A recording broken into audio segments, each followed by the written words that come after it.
नमस्कार, आप देख रहे हैं कैपिटल टीवी की स्पेशल स्टोरी और मैं हूं आपके साथ परवीन शेख। नुपुर शर्मा तो याद ही होंगी आपको, वही नुपुर शर्मा जिनकी पैगंबर मोहम्मद साहब पर टिप्पणी के बाद भूचाल आ गया था। लंबे अरसे के बाद नुपुर रविवार यानी 15 जनवरी को फिर से पब्लिक लाइफ में नजर आई।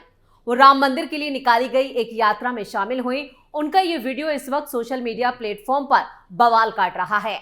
नुपुर के सामने आते ही एक बार फिर से कई सवाल खड़े हो गए हैं। इन्हीं सवालों का जवाब ढूंढेंगे अपनी इस स्पेशल स्टोरी में। –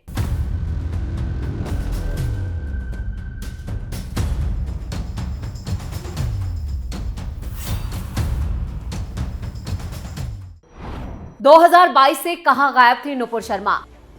क्या 2024 में बीजेपी की टिकट पर चुनाव लड़ेंगी नुपुर शर्मा? किसके निशाने पर है नुपुर शर्मा?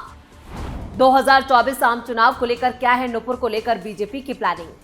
नुपुर शर्मा बीजेपी की पूर्व प्रवक्ता, जिनके एक बयान ने देश से लेकर दुनिया भर में हंगामा मचा दिया था। उनके एक बयान से देश के कई राज्यों में हिंसा का दौर भी देखने को मिला था। उन्हें अपने बयान को लेकर कई अदालतों से होते हुए सुप्रीम कोर्ट तक का सामना करना पड़ा था। उनके बयान से दिल्ली पुलिस भी सवालों में आ गई थी। वो एक बार फिर से सार्वजनिक रैली में नजर आई हैं, जिसका वीडियो तेजी से वायरल हो रहा है। चलिए पहले उनका ये वीडियो देख लेते हैं।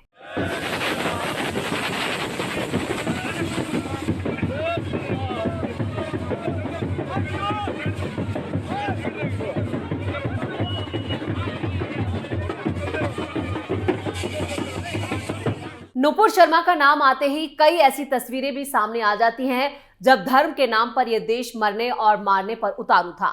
खासतौर पर मुस्लिम समाज में उनके बयान को लेकर काफी नाराजगी थी। अब नुपुर शर्मा जिस यात्रा में नजर आई हैं, ये यात्रा एक हिंदू संगठन ने निकाली थी और इस दौरान बड़ी संख्या में समर्थक उनके साथ थे। वहीं सुरक्षा का दस्ता भी उनके साथ मौजूद था।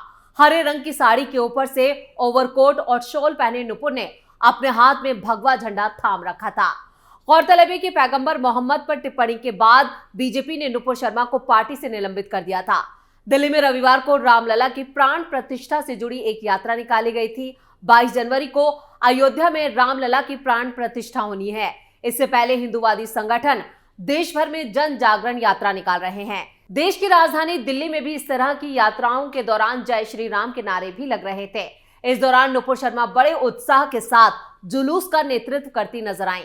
इससे पहले नुपुर शर्मा सितंबर 2023 में विवेक अग्निहोत्री की फिल्म द वैक्सीन वॉर के प्रमोशन में दिखाई दी थी। इसके अलावा गणेश विसर्जन के एक कार्यक्रम के दौरान भी वो दिखाई दी थी। 2022 में क्या हुआ था नुपुर शर्मा के साथ? क्यों बीजेपी की पूर्व प्रवक्ता को होना पड़ा अंडरग्राउंड? नुपुर के एक बयान ने कैसे सियासी बवाल को दिया था जन्म?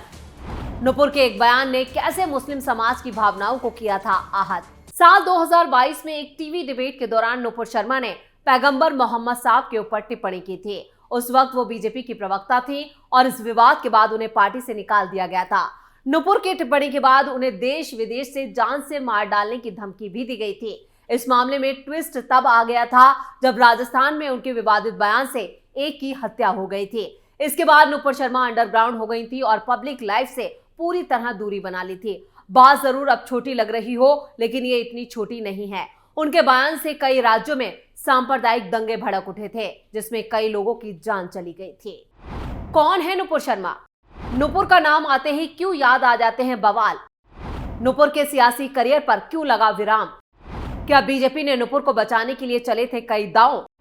ओवैसी ने नुपुर को लेकर क्या कहा था? नुपुर शर्मा भारतीय जनता पार्टी की प्रवक्ता थी, लेकिन विवादित बयान के बाद उन्हें निलंबित कर दिया गया। वो बीजेपी दिल्ली प्रदेश कार्यकारिणी समिति की भी सदस्य थी।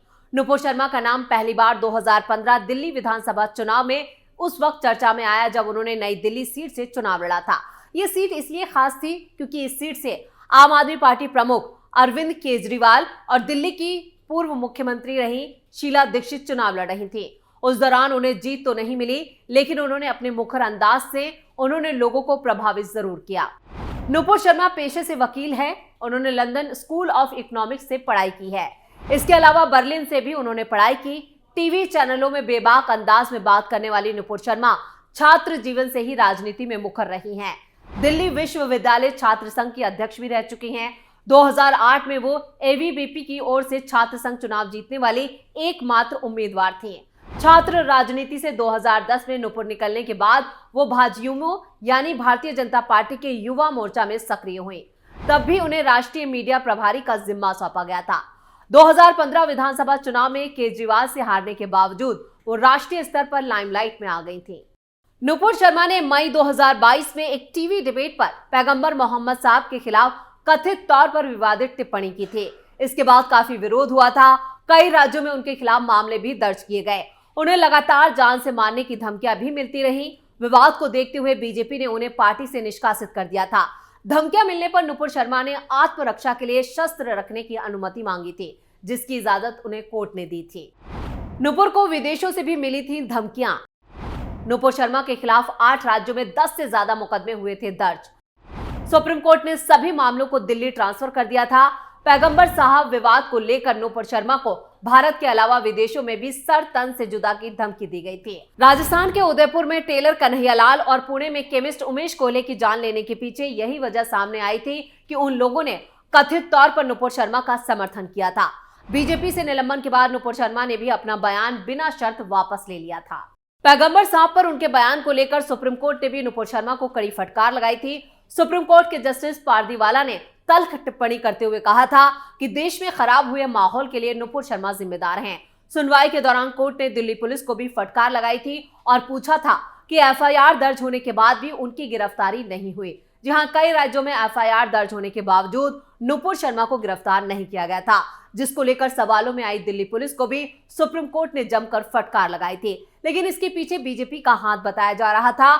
नुपुर को बचाने में बीजेपी की अहम भूमिका थी, क्योंकि बीजेपी एक तेज तर्रार नेता को खोना नहीं चाहती थी। इस दौरान एआईएमआई के प्रमुख असदुद्दीन ओवैसी और कांग्रेस ने कई सवाल खड़े किए थे।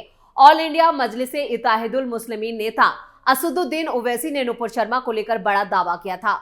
ओवैसी ने कहा कि नुपुर शर्मा की एक बार फिर से बीजेपी में वापसी होने वाली है। असदुद्दीन ओवैसी ने दावा किया कि 1 महीने के अंदर बीजेपी नुपुर शर्मा का राजनीतिक पुनर्वास करने वाली है। वो एक बार फिर से सबके सामने आएंगे। महाराष्ट्र में एक जनसभा को संबोधित करते हुए ओवैसी ने कहा, बीजेपी वाले बोल रहे हैं कि 6 मुस्लिम देशों ने मोदी जी को सबसे बड़ा सिविलियन अवार्ड दिया है। मैं पूछता हूं कि नुपुर शर्मा किस पार्टी की थी जिसने हमारे रसूल की शान में गुस्ताखी करने की कोशिश की है, या आपकी मुसलमानों से मोहब्बत है? याद रखना मेरी ये बात, 1 महीने के अंदर उस महिला का पॉलिटिकल रिहेबिलिटेशन मोदी जी करने वाले हैं। वो दोबारा सबके सामने आएंगे जो पैगंबर की शान में गुस्ताखी करती हैं और ये बोलती हैं कि 6 मुस्लिम देशों ने मोदी जी को अवार्ड दिया। वैसे जिस तरह से नुपुर शर्मा एक बार फिर सामने आई हैं, उसके बाद सियासी हलकों में हंगामा होना तय है। विपक्ष नुपुर को लेकर एक बार फिर बीजेपी पर हमलावर हो सकता है। वहीं नुपुर का वीडियो भी बवाल मचा रहा है। आपको बता दें कि पिछले साल ही नुपुर ने सगाई की है, जिसकी तस्वीरें सोशल मीडिया पर खूब वायरल हुई थी। हालांकि तब उन्होंने अपने मंगेतर के बारे में कोई खुलासा नहीं किया था। अब नुपुर शर्मा से नुपुर जायसवाल हो गई है। यहां से ये गौर करने वाली बात है कि इस मामले में जितनी जिम्मेदार नुपुर शर्मा थी, उतनी ही जिम्मेदार ऑल्ट न्यूज के संस्थापक मोहम्मद जुबैर भी थे। मई 2022 में वाराणसी के ज्ञानवापी मस्जिद के मामले को लेकर देश भर में चर्चाएं चल रही थी। 27 मई को नुपुर एक national TV channel news channel की डिबेट में पहुंची। बहस के दौरान उन्होंने आरोप लगाया कि कुछ लोग हिंदू आस्था का लगातार मजाक उड़ा रहे हैं। अगर यही है तो वो भी दूसरे धर्मों का मजाक उड़ा सकती हैं। नुपुर ने इसके आगे इस्लामी मान्यताओं का जिक्र किया, जिसे कथित फैक्ट चेकर मोहम्मद जुबैर ने अपने ट्विटर अकाउंट से शेयर किया और नुपुर पर पैगंबर मोहम्मद पर विवादित टिप्पणी करने का आरोप लगाया। नुपुर का कहना है कि जुबैर के वीडियो क्लिप शेयर करते ही इस्लामिक कट्टरपंथी उन्हें रेप, सिर धड़ से अलग करने की धमकियां देने लगे। इसके लिए जुबैर जिम्मेदार हैं। नुपुर ने कहा कि मैंने पुलिस कमिश्नर और दिल्ली पुलिस को इसकी जानकारी दी। मुझे शक है कि मुझे और मेरे परिवार के सदस्यों को नुकसान हो सकता है। अगर मुझे या मेरे परिवार के सदस्यों को कोई नुकसान होता है तो मोहम्मद जुबैर पूरी तरह से जिम्मेदार होंगे। फिलहाल नुपुर सुरक्षित है और वो फिर से राजनीति में वापसी का प्लान बना चुकी हैं। अब देखना यह होगा कि 2024 में वो कहां से चुनाव लड़ती हैं। तो आपको हमारी ये स्पेशल स्टोरी कैसी लगी, नीचे कमेंट बॉक्स में अपनी राय जरूर दें और इस रिपोर्ट को लाइक और शेयर जरूर करें। बाकी खबरों के लिए देखते रहिए कैपिटल टीवी। नमस्कार।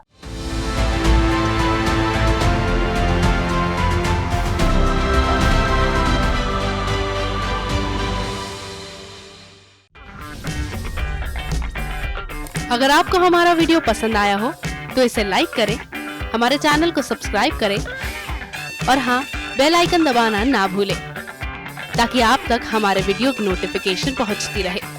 आप अपना सुझाव हमें कमेंट बॉक्स में दे सकते हैं। हमारे साथ जुड़ने के लिए शुक्रिया।